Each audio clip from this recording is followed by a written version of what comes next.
Maniniwala ka ba kung sasabihin kong posibleng ang 12 buwan ng pagsisikap ay magbunga ng resulta sa loob lamang ng 30 araw?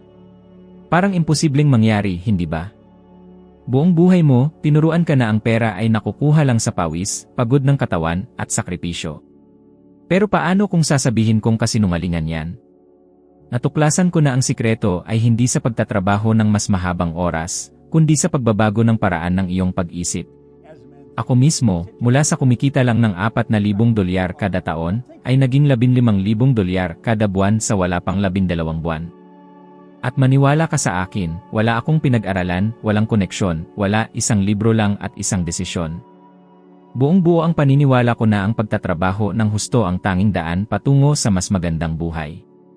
Gumigising ako bago pa sumikat ang araw, isinusuot ang uniforme ng bombero, at hinaharap ang walang katapusang mga shift, madalas umuwi ng lubusang pagod.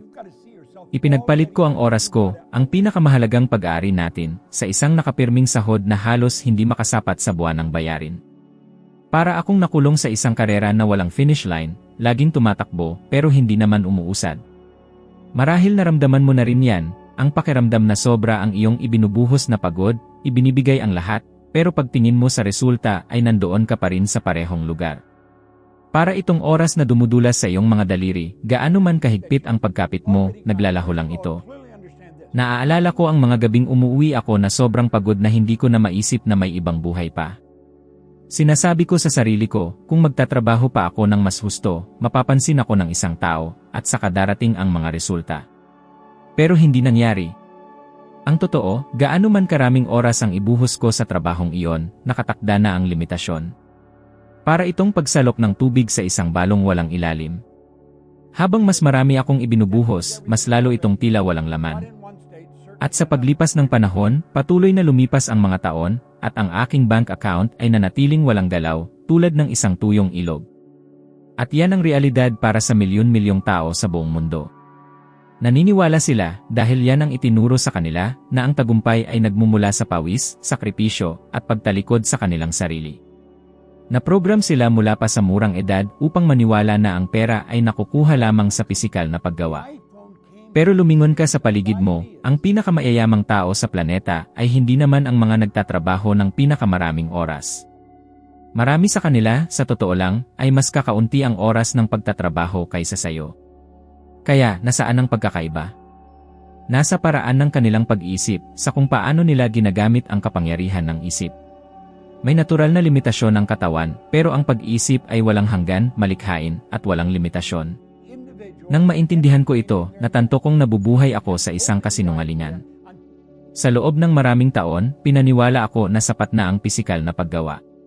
Pero ang tunay na kayamanan ay hindi nagmumula sa pisikal na pagkapagod, ito ay nagmumula sa kakayahang makita ang mga posibilidad na hindi nakikita ng iba.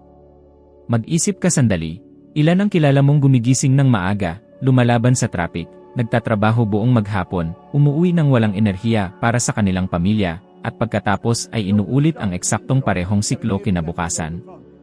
Hindi sila nabubuhay, nagsusurvive lang sila.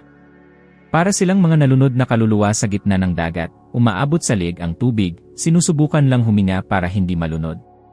Ito ang aking paggising, ang pagkaunawa na ang pagpapalit ng oras para sa pera ay ang pinakamalalang kasunduan na maaaring gawin ng sinuman. Ang oras ay may hangganan, hindi na ito mababawi, habang ang pera ay maaaring padamiin. At kung ibabase mo ang iyong buhay sa pagpapalit lamang ng oras para sa sahod, nagsisimula ka na agad sa pinakamalaking posibleng kawalan, dahil ang iyong pinakamahalagang yaman ay nauubos sa bawat segundo. Nang tuluyan kong maintindihan na ang aking isip ay kayang lumikha ng mas marami kaysa sa kayang gawin ng aking mga kamay, naramdaman ko na parabang may pinto na bumukas sa harapan ko. Para akong lumabas mula sa isang madilim na silid patungo sa isang maliwanag na bukirin. Natanto kong naloko ako sa loob ng maraming taon. Hindi ka tinuturuan ng paaralan na yumaman, tinuturuan ka nitong sumunod, maging isang mabuting empleyado, upang maabot ang mga layunin na hindi sayo. Pinansyal na kalayaan, paglikha ng kayamanan. Hindi ito kailanman na pag-uusapan. Ang paniniwalang ang paaralan o isang trabaho ang magdadala ng kalayaan ay ang pinakamalaking pagkakamali na ginagawa ng karamihan sa mga tao. Marahil naiisip mo pero wala akong formal na edukasyon o anumang espesyal na talento. Dati, ganoon din ang iniisip ko.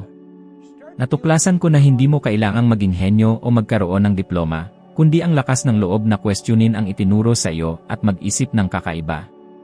Habang sinusunod ng karamihan ang agos ng kakulangan, maaari kang sumalungat. May tatawag ditong mapanganib, pero ano ang mas mapanganib? Ang sumubok ng bago, o ang gugulin ang iyong buhay ng pagod, baon sa utang, at walang pag-asa? Ang pagkabigla na gumising sa akin ay ang pagkaunawa na hindi kakulangan ng pagsisikap ang pumipigil sa akin, kundi ang uri ng pagsisikap na aking ginagawa.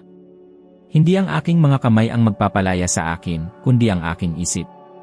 Ang tunay na pagbabago ay nagsisimula sa loob natin. Nang dumating sa aking mga kamay ang librong Think and Grow Rich ni Napoleon Hill, nasa pinakamababa ako, baon sa utang, walang pag-asa, naniniwalang ang buhay ko ay puro na lang mga bayarin at kabiguan. Sa una, para lang itong isa pang libro na wala akong pasensyang basahin. Pero habang binubuklat ko ang mga pahina, natanto ko ang isang bagay na hindi pa kailanman sinabi sa akin ng sinuman, ang pera ay hindi ang sanhi, ito ang epekto. Ito ay nagpapakita ng enerhiya ng isip na pinananatili natin araw-araw. Hanggang noon, nilulunasan ko ang mga sintomas, hindi ang pinagmulan ng problema. Nagsimulang bumukas ang isip ko, ang ating nararamdaman, naiisip, at lubos na pinaniniwalaan ang bumubuo sa ating realidad. Pinatutunayan ng agham, hindi pinagkakaiba ng utak ang tunay at inimbentong karanasan. Sa pamamagitan ng pagtingin sa iyong sarili na namumuhay ng masagana, pagtulong sa mga tao, at pagpili ng sariling landas, lumilikha ang utak ng mga daan upang gawin itong totoo, binabago ang mga desisyon at pag-ugali, at ang dating tila imposible ay nagsisimulang magkatotoo. Naaalala ko ang mga unang beses na nagsanay ako ng paglalarawan sa isip. Ipipikit ko ang aking mga mata at nakikita ko ang sarili kong nagigising ng walang nakakainis na tunog ng alarm clock. Binubuksan ang kurtina upang pasukin ang liwanag sa isang komportableng tahanan. Pinipili kung ano ang gagawin ko sa araw na yon nang hindi kailangang humingi ng pahintulot mula sa sinuman. Mental na ehersisyo lang ito, pero sa pag-uulit nito araw-araw, may nagsimulang magbago. Hindi lang ito ang nakita ko sa aking mga iniisip, ito ay kung paano ko naramdaman. At ang bagong pakiramdam na ito ay nagsimulang gumabay sa aking mga pagpipilian. Kung saan dati ay nakita ko ang mga saradong pinto, nagsimula akong makakita ng maliliit na pagkakataon. Kung saan dati ay naniniwala akong walang labasan, nagsimula akong makakita ng posibleng mga daan. Nakakapagtaka kung paano ito nangyayari. Napansin mo na ba kung paano tila nakakaakit ng magagandang sitwasyon ang mga taong may kumpiyansa? Habang ang mga patuloy na nagrereklamo ay tila laging napapalibutan ng problema. Hindi ito nagkataon lang. Ito ay enerhiya. Kapag pinanghahawakan mo ang isang kaisipan na puno ng pananampalataya at sigla, nagbabago ang iyong enerhiya. At kapag nagbago ang iyong enerhiya, kumokonekta ka sa iba't ibang sitwasyon, iba't ibang tao, mga pagkakataon na nandoon na noon pa man pero hindi mo lang napapansin. Sa aking kaso, agaran ng epekto. Nagbago ako mula sa pag-isip ng kakulangan, mula sa isang taong nag-aalala lang kung paano mabubuhay hanggang sa katapusan ng buwan, patungo sa isang taong naglakas loob na mag-isip ng masaganang buhay. At habang mas lalo akong nag-isip, mas lalo kong naramdaman na parang ang buhay na ito ay nasa akin na. Mahalaga ang detalyeng ito, hindi sapat na mangarap lang, kailangan mong maramdaman ito. Dahil ang utak ay tumutugon sa emosyon. Kung walang emosyon, kulang sa kapangyarihan ang imahe. Pero kapag pinagsama mo ang kaisipan at damdamin, lumilikha ka ng isang enerhiya na napakalakas kaya't ang panlabas na mundo ay walang pagpipilian kundi sumunod dito. Ang pagsasanay na ito ang nagtulak sa akin na gawin ang mga unang hakbang tungo sa isang bagay na hindi ko kailanman inakala na posible dati. Wala akong kapital, walang koneksyon, walang pinag-aralan. Pero mayroon akong bagong pag-isip. At ang bagong pag-isip na ito ay nagsimulang gumabay sa bawat galaw ko. Nagsimula akong kumilos ng may higit na kumpiyansa, magsalita ng kakaiba, gumawa ng mas matatapang na desisyon. At bilang resulta, nagsimulang lumitaw ang mga pagkakataon. Dumating sa landas ko ang tamang mga tao, lumitaw ang mga bagong ideya, at unti-unti, ang buhay na inilarawan ko ay nagsimulang maging totoo. Ito ang malaking pagkakaiba sa pagitan ng pamumuhay na nakakulong sa sitwasyon at pamumuhay na ginagabayan ng panloob na pananaw. Sinusubukan kang kumbinsihin ng mga sitwasyon na ikaw ay nakakulong, na walang labasan. Pero ang panloob na pananaw ay nagbubukas ng isang lagusan patungo sa isang bagay na mas dakila. Ang pera, na dati ay tila hindi makukuha, ay nagsimulang lumitaw sa hindi inaasahang paraan, at hindi dahil mas marami akong oras na nagtatrabaho, kundi dahil nakahanay ako sa isang bagong realidad. Ang tunay na pagbabago ay hindi nagsisimula sa iyong bulsa, nagsisimula ito sa iyong isip. Ganoon ko natuklasan na ang tila imposible ay maaaring makamit hanggat pinanghahawakan ko ang imahe ng may emosyon, pananampalataya, at pagpupursigi. May isang tahimik, ngunit walang tigil, na batas na namamahala sa halaga ng perang natatanggap natin. Hindi ito nakasulat sa anumang kontrata, pero naimpluwensyahan nito ang bawat sentimo na pumapasok sa iyong buhay. Tinatawag ko itong batas ng kabayaran. Ang batas na ito ay nagturo sa akin na ang halagang natatanggap mo ay natutukoy sa tatlong salik: kung gaano kahalaga ang iyong ginagawa, kung gaano kahusay mo itong ginagawa, at kung gaano kahirap kang palitan ng ibang tao. Sa loob ng maraming taon, binaliwala ko ang katotohanan ito. Nilimitahan ko ang sarili ko sa pagsunod sa mga utos, pagiging punctual, at paggawa ng sapat lang. At kahit na mas marami akong pagsisikap na ibinubuhos kaysa sa karamihan, nanatili ako sa parehong antas.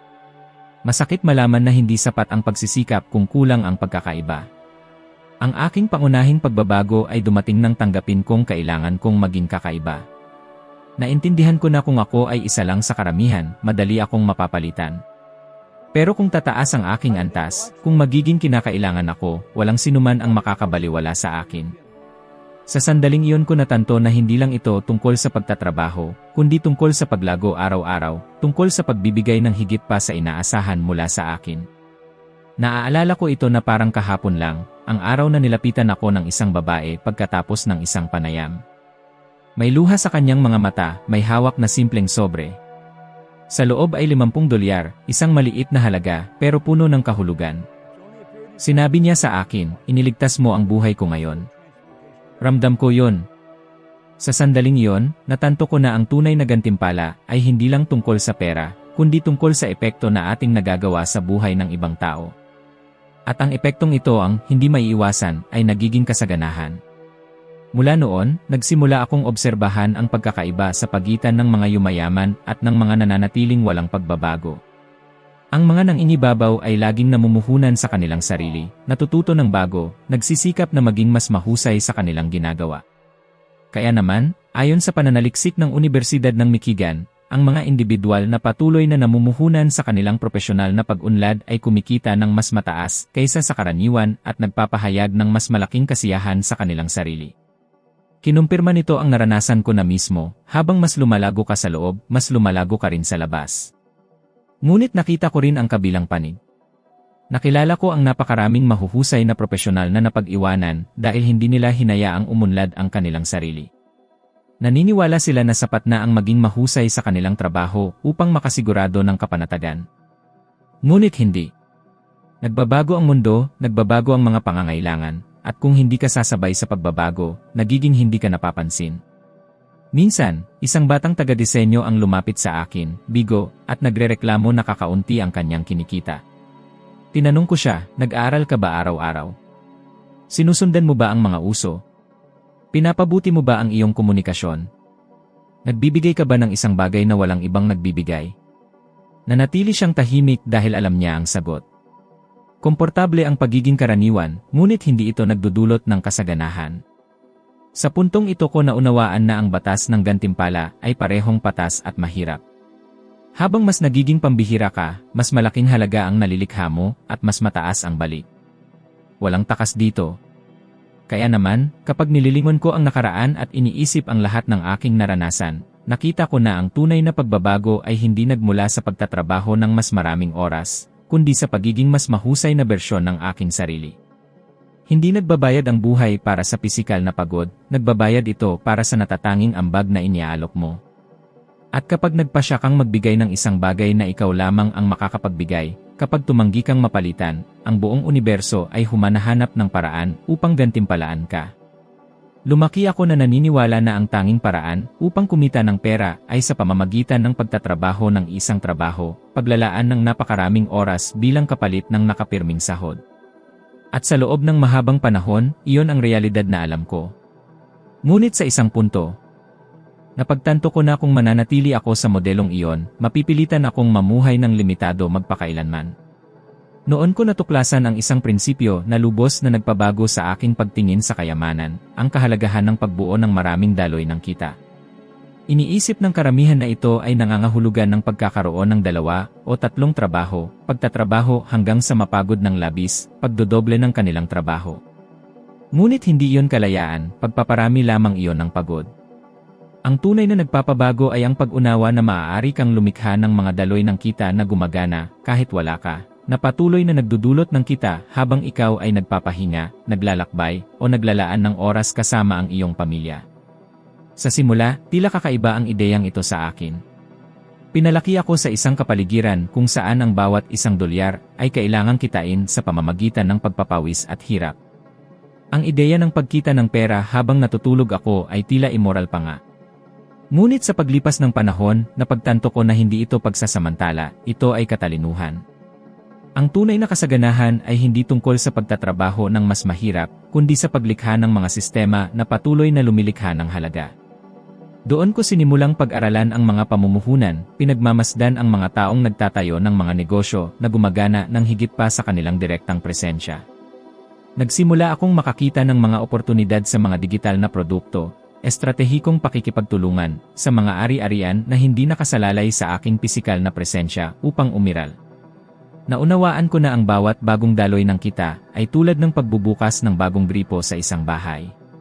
Kung ang isa ay natuyo, ang iba ay patuloy na dadaloy. Nasaksihan ko mismo ang mga taong nagbabago ng kanilang buhay sa pamamagitan ng paggamit ng prinsipyong ito.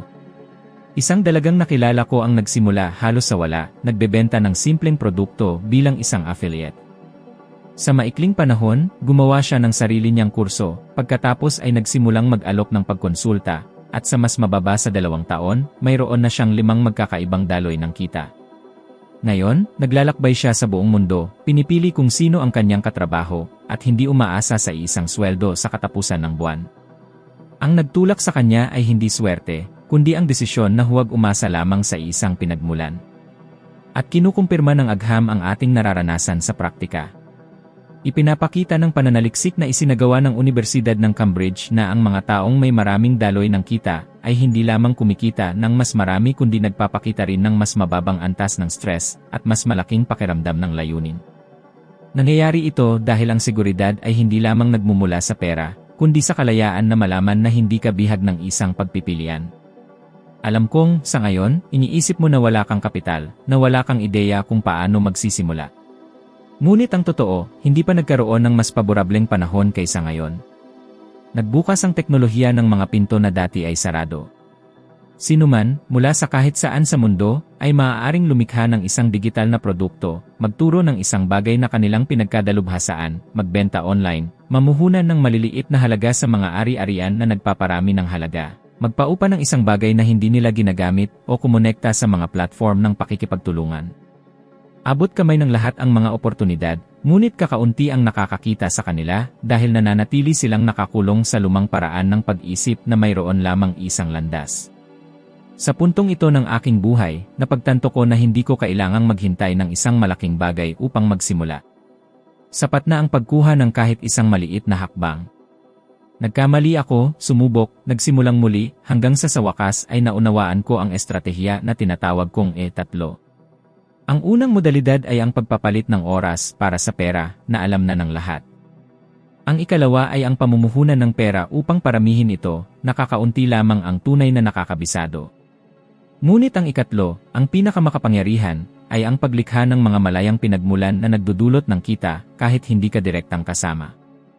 At kapag narating mo ang puntong iyon, nagbabago ang antas ng buhay. Nais kitang hamunin ngayon. Sa susunod na 7 araw, isulat ang lahat ng ideya na pumapasok sa iyong isip tungkol sa mga paraan upang lumikha ng bagong daloy ng kita. Huwag masyadong pag-isipan, isulat mo lang. Sa pagtatapos ng panahong ito, pumili ng isa sa mga ideyang iyon at gawin ang unang hakbang. Hindi kailangang perpekto, hindi kailangang malaki. Ang mahalaga ay ang pagsisimula. Dahil ang aksyon ang nagbubukas ng mga pinto na hindi kailanman mabubuksan ng pag-isip lamang.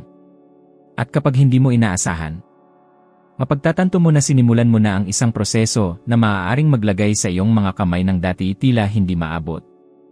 Ito ang tunay na landas sa pagkamit ng kalayaan, hindi umaasa sa iisang daloy, kundi ang maging hindi maubos na pinagmulan na lumilikha ng marami. Kahit pagkatapos kong maparami ang aking kita at maranasan ang mga pagbabago na dati tila imposible, kinailangan ko pa ring harapin ang isang tahimik na kaaway na namumuhay sa loob ko, ang aking sariling pagtingin sa sarili. Para bang, gaano man kadalas nagbago ang mga numero sa aking bank account, may isang bagay sa loob ko na nakakulong pa rin sa lumang pattern ng kakulangan. Naaalala ko nang makatanggap ako ng imbitasyon upang magsalita sa isang malaking kumpanya sa harap ng mga ehekutibo na kumikita ng milyon-milyong dolyar bawat taon. Ang aking unang reaksyon ay tumanggi. Naisip ko, sino ako para turuan ang mga taong ito? Sinubukan akong kumbinsihin ng takot na hindi ako sapat, na hindi ako nararapat. Ang sandaling iyon ang nagbunyag kung gaano kalaki ang maging isang hindi nakikitang bilangguan ang pagtingin sa sarili, nililimitahan hindi lamang ang ating ginagawa, kundi pati na rin ang ating pinaniniwalaang nararapat sa atin. Ngunit may isang bagay sa loob ko na nagtulak sa akin pasulong. Nagpunta ako kahit na may mabilis na tibok ng puso at pawis na palad. At sa panahong iyon ng panayam, nang tumayo ang isa sa mga direktor at sinabing na ipahayag ko sa salita ang eksaktong naramdaman niya sa loob ng maraming taon, napagtanto ko ang katotohanan, ang halaga ay wala sa kung ano ang taglay mo, kundi sa vibration o enerhiya na iyong ipinapadala. Sa sandaling iyon ko naunawaan na ang kasaganahan ay hindi lamang pinansyal, ito ay isang panloob na estado. Kung hindi ka naniniwalang karapat-dapat ka, kung hindi mo nakikita ang sarili mo bilang karapat-dapat, ang kasaganahan na makakarating sa iyo ay walang pundasyon na pagtatayuan. Kaya naman napakaraming nanalo sa loto ang nauwi sa pagkalugi pagkatapos lamang ng maikling panahon. Natatanggap nila ang pera ngunit hindi binabago ang kanilang pagtingin sa sarili. Patuloy silang nagbibigay ng vibration ng kakulangan at palaging sinasalamin ng buhay ang kung ano ang taglay natin sa loob. Ang pinakamalaking aral ko, hindi sapat ang baguhin ang balance ng iyong account, kailangan mong baguhin ang iyong pagkakakilanlan. Kinailangan kong palitan ang mga kaisipan tulad ng hindi iyan para sa iyo ng mga larawan ng kumpiyansa, pagiging karapat-dapat, at kasaganahan. Hindi ito nagyayari sa isang gabi, ito ay resulta ng pag-uulit. Ngayon, tinatawag itong neuroplasticity ng neuroscience. Ang utak ay lumilikha ng bagong koneksyon batay sa kung ano ang inuulit mo ng may damdamin. Gumamit ako ng mga visualization, affirmation para sa kasaganahan, at anticipatory gratitude para sa isang buhay na hindi pa umiiral, ngunit nasa loob ko na. Unti-unti, binago ng aking ginagawa ang lahat. Kung saan dati pakiramdam ko maliit ako, nagsimula akong makaramdam ng pagiging malaki. Kung saan ako nagduda sa aking kakayahan, nagsimula akong kumilos ng may kumpiyansa. Lumitaw ang mga bagong oportunidad, pumasok ang mga bagong tao sa aking buhay, nagbukas ang mga bagong landas. Hindi ibinibigay sa iyo ng buhay ang gusto mo, kundi ang pinaniniwalaan mong posible. Kung naniniwala kang kakaunti ang nararapat sa iyo, kakaunti ang matatanggap mo. Kung naniniwala ka sa kasaganahan, kinukumpirma ng universo ang paniniwalang iyon. Kaya naman sinasabi ko na ang pinakadakilang gawa na magagawa ng sinuman ay hindi panlabas, kundi panloob. Dahil kapag nagbago ka sa loob, nagsisimulang magkasabay ang lahat sa paligid mo. At iyon ang nangyari sa akin sa araw na iyon sa harap ng mga ehekutibong iyon. Naunawaan ko na hindi ko kailangang patunayan ang anumang bagay sa sinuman, kundi panatilihin lamang ang vibration ng katotohanang taglay ko. At nang gawin ko iyon, napagtanto ko na hindi mahalaga kung ilang milyon-milyon na ang naabot ng mga taong iyon, lahat kami ay pinagbuklod ng isang hangarin, ang mamuhay ayon sa kung ano ang pinaniniwalaan nating tayo. Iyon ang sandali na tunay kong naunawaan na ang limitasyon ay hindi kailanman nasa labas, palagi itong nasa loob. Kapag sinimulan mong maunawaan na ang lahat ng hinahanap mo ay nasa loob mo na, bawat hakbang ay nagkakaroon ng bagong kahulugan. Ang pagbabago na nais mo ay hindi malayo, nagsisimula ito sa sandaling magpasya kang mag-isip ng iba. At kung ang nilalamang ito ay nagbigay sa iyo ng kaliwanagan, alalahaning huwag itong sarilinin. Ibahagi ito sa isang espesyal na tao, isang taong alam mong kailangang marinig ang mga salitang ito ngayon. Ito ang maaaring maging malaking pagbabago sa kanilang buhay. Nagpapasalamat ako sa pagiging kasama ko hanggang dito, at naghahanda na ako ng isang bagay na mas malalim pa para sa iyo. Hihintayin kita sa susunod na video.